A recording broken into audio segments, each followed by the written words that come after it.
नक्श की बात सुनकर दर्पण का चेहरा उतर सा गया था। तुरंत ही दर्पण के कदम अपनी बहन कनिका की तरफ बढ़े और बिना कुछ सोचे समझे दर्पण ने कनिका के गाल पर एक जोरदार थप्पड़ जड़ दिया। दर्पण, तुम पागल तो नहीं हो गए हो?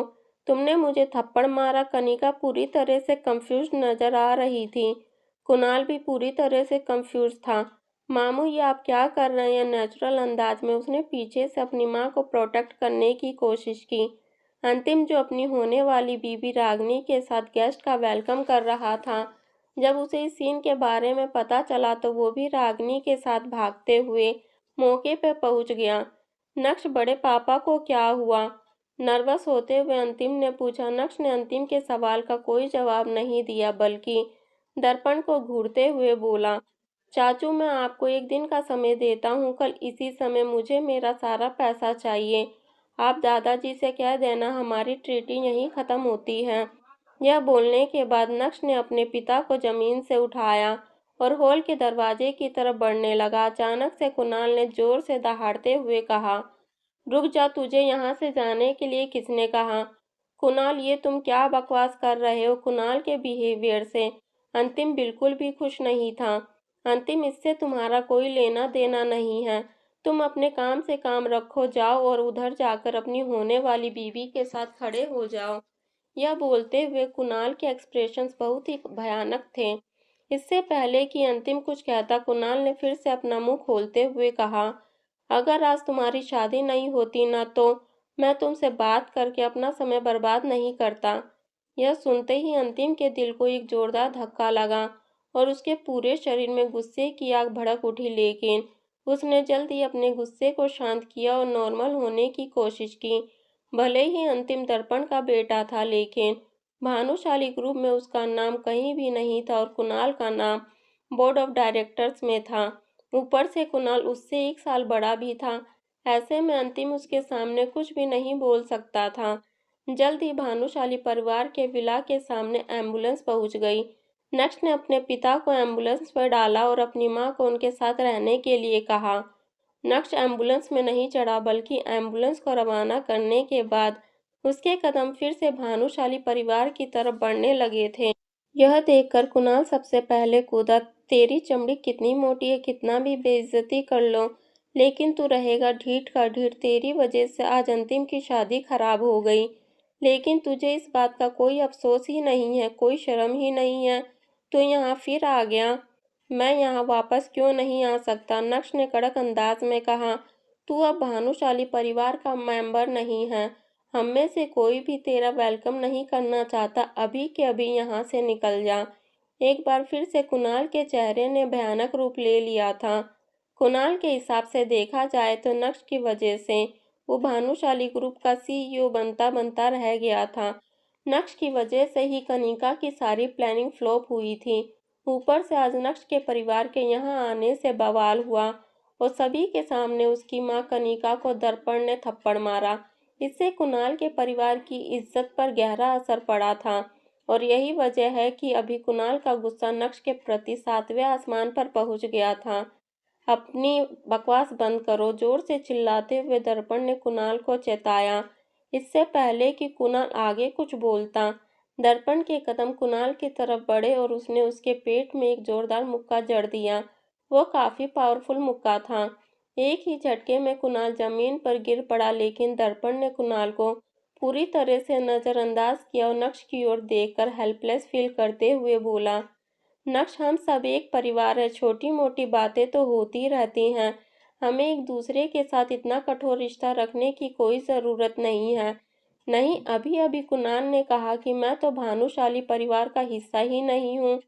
नक्श के फेशियल एक्सप्रेशंस बिल्कुल भी नहीं बदले। ऑब्वियसली वो दर्पण की बात नहीं सुनना चाहता था। नक्श, तुम पापा से इस तरह से बात कैसे कर सकते हो? वॉरियड होते हुए अंतिम ने कहा। अंतिम, तुम डरो मत। कल को अगर तुम काम करने भानुशाली ग्रुप जाओगे तो तुम्हें भी ऐसे कुछ लोग मिलेंगे जो नहीं चाहेंगे कि तुम अच्छे से काम करो, एक अच्छी लाइफ जियो। अब उन लोगों का क्या किया जा सकता है? उन लोगों को कैसे खुश किया जाए? यह बोलते हुए नक्श ने कुणाल की ओर देखा। नक्श की बात सुनकर कुणाल का शरीर गुस्से से थरथराने लगा। जैसे तैसे उसने जमीन से उठने की कोशिश की। नक्श हेल्पलेस फील करते हुए अंतिम अपना सर हिलाने लगा। दर्पण को कुछ भी समझ नहीं आ रहा था कि वो क्या कहे, क्योंकि आज जो कुछ भी हुआ उसकी असल वजह सिर्फ और सिर्फ कनिका और कुणाल ही थे। चाचू ध्यान रहे मैंने जो भी कहा, कल इसी समय मैं पैसे लेने आऊंगा। यह बोलने के बाद नक्श पीछे मुड़ा और उसने अंतिम की ओर देखा। वह गहरी सांस लेते हुए बोला, सॉरी भाई, मेरी वजह से तेरी शादी मिस्ड अप हो गई। उसके बाद नक्श ने अपनी जेब से एक चेक बाहर निकाला और उसे अंतिम को थमा दिया। नक्श ने सेक्रेटरी नंदिता से कहकर पहले ही चेक तैयार करवा दिया था। भाई तुझे यहाँ मुंबई में भानुशाली परिवार में सफर करने की कोई ज़रूरत नहीं है। सूरत आ जा। नक्श ने अंतिम को रिएक्ट करने का समय भी नहीं दिया और अपनी बात कहने के बाद वो भानुशाली परिवार के विला से बाहर चला गया। जितेन भाई भानुशाली को अभी तक होश नहीं आया था और जल्दी से जल्दी उन्हें हॉस्पिटल लेकर जाया गया। नक्श के वहां से जाने के बाद दर्पण का गुस्सा आग बनकर निकला। तुरंत ही उसने कुणाल के चेहरे पर एक जोरदार तमाचा जड़ा। ये सब तेरी वजह से हुआ है, आज तो मैं तुझे सबक सिखाकर रहूंगा। यह बोलते हुए दर्पण ने ताबड़तोड़ अंदाज में कुणाल को मारना शुरू कर दिया था। इस समय सभी लोग अंतिम की शादी को पूरी तरह से भूल चुके थे। आधे घंटे बाद जब नक्श मुंबई शहर के एक हॉस्पिटल पहुंचा, जहां जितेन भाई को लेकर जाया गया था, तो नक्श के तो होश ही उड़ गए। उसने देखा कि उसने जैसा सोचा था वैसा उसके पिता को ट्रीटमेंट नहीं दिया जा रहा था, बल्कि उन्हें तो वार्ड में भी नहीं ले जाया गया। उनका छोटा मोटा इलाज कॉरिडोर में ही हो रहा था। आप ऐसा नहीं कर सकती हैं, इनकी जान खतरे में, मैं आपके हाथ जोड़ती हूँ, प्लीज़ आप पहले इन्हें बचाइए। जब मेरा बेटा आएगा तो मैं हॉस्पिटल का सारा पैसा चुका दूंगी। जानकी ने नर्स का हाथ पकड़ा हुआ था और उसकी आंखों से लगातार आंसू बह रहे थे। आंटी, मैंने आपसे कितनी बार कहा कि हमारे हॉस्पिटल का यही रूल है, पहले पैसा फिर इलाज।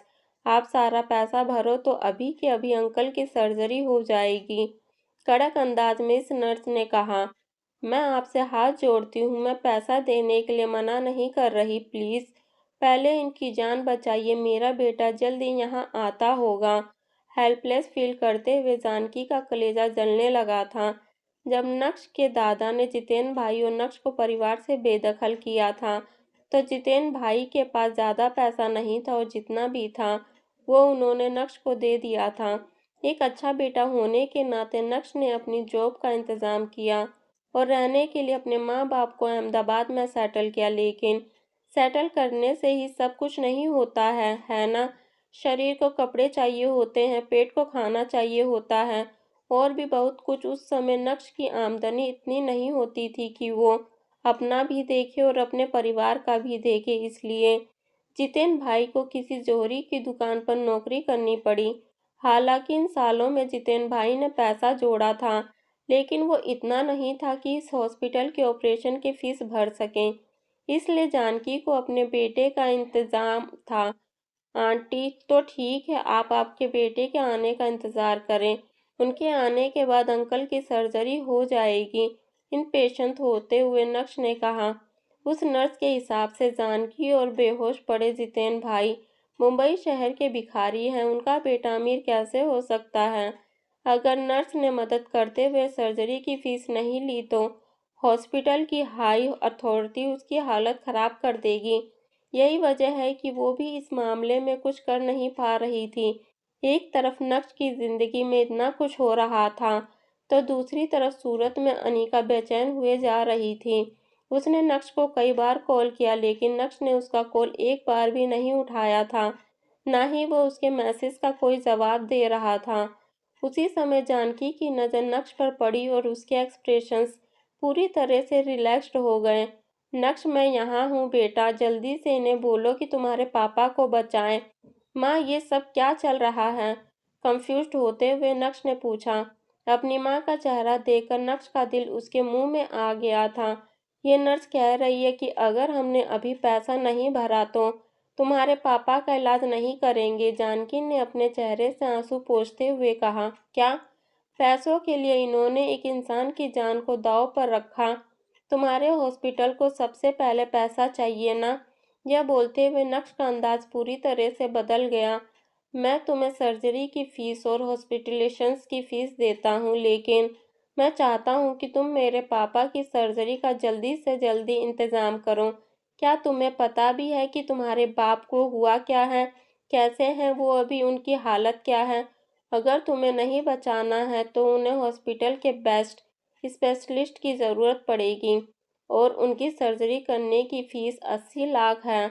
उसके ऊपर मेडिसिन्स उनका अलग। मैंने तुम्हारी माँ से कहा कि जाओ और जाकर फंड रेज़ करो, लेकिन वो कहती हैं कि मेरा बेटा आएगा और सारा पैसा भर देगा। तो बताओ, क्या तुम्हारे पास अभी 80 लाख हैं? नर्स ने ऊपर से नीचे तक नक्श को देखते हुए कहा। मैंने तुमसे कहा ना कि मैं तुम्हें सारा पैसा दे दूंगा। जाओ और इन्हें जल्दी से बचाओ। अपने दांत पीसते हुए नक्श ने कहा। तुम मुझे तंग क्यों कर रहे हो?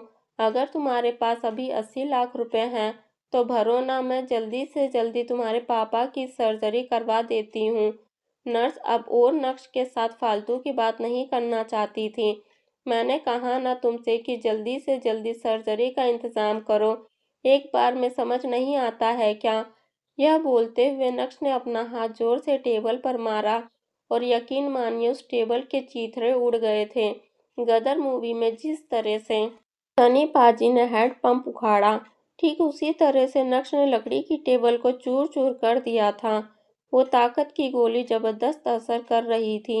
नक्श का ये अंदाज देखकर उस नर्स के पसीने छूट गए। उसका चेहरा फीका पड़ गया था। ये सब देखकर कॉरिडोर में जो डॉक्टर्स और पेशेंट मौजूद थे वो भी धीमी आवाज में बात करने लगे। ये क्या था? ऐसा लगा कि उस लड़के का हाथ 2.5 किलो का नहीं बल्कि 250 किलो का है। वो लोग आपस में आर्ग्यू कर रहे थे क्योंकि शायद वो लोग सर्जरी की फीस अफोर्ड नहीं कर सकते हैं। ओह गॉड, ये तो बहुत दुख की बात है। वो इंसान जो उस बेड पर लेटा है वो उस लड़के का बाप है ना? उसी समय हॉस्पिटल का डायरेक्टर कुछ सिक्योरिटी गार्ड्स को लेकर मौके पर पहुंच गया और उसी समय अचानक से नक्श का फोन बजा और असल में नक्श का ध्यान फोन पर गया। जब उसने देखा कि कॉल कमल कोठारी का है, यह नाम देख के वो समझ गया कि उसे कॉल क्यों आया है।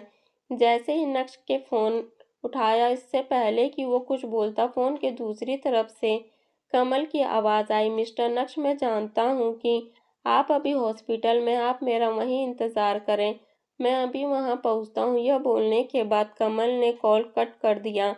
तुम दोनों के बीच ये सब क्या चल रहा है? हॉस्पिटल के डायरेक्टर का चेहरा पूरी तरह से उखड़ा हुआ दिखाई दे रहा था। डायरेक्टर सर, अच्छा हुआ आप यहाँ आ गए। ये दोनों मुझे कब से तंग कर रहे हैं। इनके पास सर्जरी फीस देने का पैसा नहीं है, लेकिन मुझे बोल रहे हैं कि मैं सर्जरी करूं। मैं बिना पैसों के सर्जरी कैसे कर सकती हूँ सर? ये लड़का अभी मुझ पर चिल्ला रहा था। टेबल भी तोड़ दी। अगर आप सही समय पर नहीं आते तो ये तो मुझे आजमार ही डालता। जो कुछ भी अभी हुआ, नर्स ने अपनी तरफ से मसाला लगाते हुए कहा। अब नक्श की तरफ से कैसा रिएक्शन आएगा? हॉस्पिटल का डायरेक्टर क्या करेगा? कमल कोठारी को कैसा पता चला कि नक्श हॉस्पिटल में है? नक्श उस नर्स से क्यों उलझ रहा था? क्या नक्श के पास 80 लाख रुपए नहीं थे, या फिर नक्श हॉस्पिटल को नंगा करना चाहता था? क्या होगा आगे? क्या कमल कोठारी कोई बहुत बड़ी पहुंची हुई चीज है? क्या इससे हालत सुधरेंगे? क्या जितेन भाई की सर्जरी हो पाएगी?